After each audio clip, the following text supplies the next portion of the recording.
வணக்கம். இன்றைக்கி நாம் ஒரு மேட்ரிக் பார்க்க போகிறோம். சப்போஸ் உங்களுக்கு ஒரு -5, -10, -15 அப்படின்னு பேட்டர்ன் தொடர்ந்து போயிட்டுருக்கு. இதில் nth டேர்ம், அதாவது 10வது டேர்மு, 100வது டேர்மு, 500வது டேர்ம் அப்படி நம்பர் கண்டுபிடிக்கணும்னா அதுக்கு ஒரு ட்ரிக் இருக்குது. முதல்ல நம்பரோட பொசிஷன்ஸ் நோட் பண்ணிக்கோங்க. -5 முதல் டேர்மு, -10 ரெண்டாவது டேர்மு, -15 மூணாவது டேர்மு. இது ரெண்டுக்கும் இருக்கிற டிஃப்ரென்ஸ் முதல் பார்ப்போம். -5க்கும் -10க்கும் நடுவில் -5 டிஃப்ரென்ஸ் இருக்குது.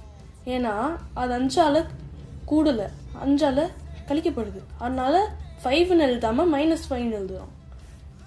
அப்புறம் -10க்கும் -15க்கும் -5 டிஃப்ரென்ஸ். இது நம்மளோட கான்ஸ்டன்ட். ஸோ இதோட ஃபார்முலா -5n. ஒர்க் ஆகுதான்னு பார்ப்போம்.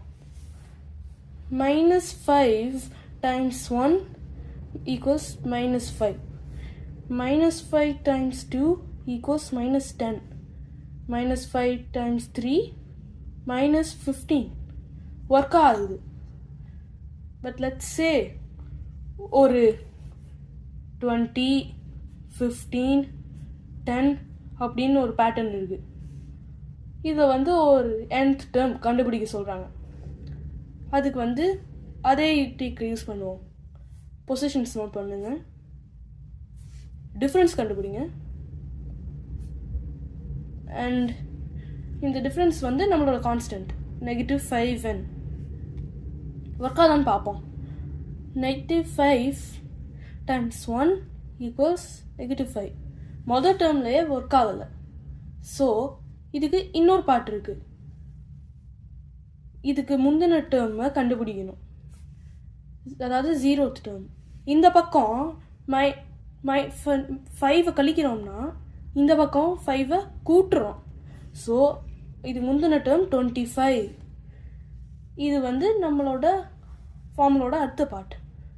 -5n + 25. ஒர்க் ஆகுதான்னு பார்ப்போம்.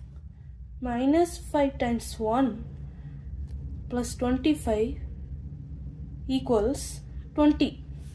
-5 × 2 + 25 = 15. -5 × 3 + 25 = 10. ஸோ ஒர்க் ஆகுது. முதல்ல 5n கண்டுபிடிச்சோம், அதாவது -5n ரெண்டு இதுக்கும் கண்டுபிடிச்சோம்.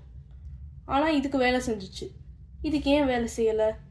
ஆமாம் சார், சொல்லுங்கள் பார்ப்போம்.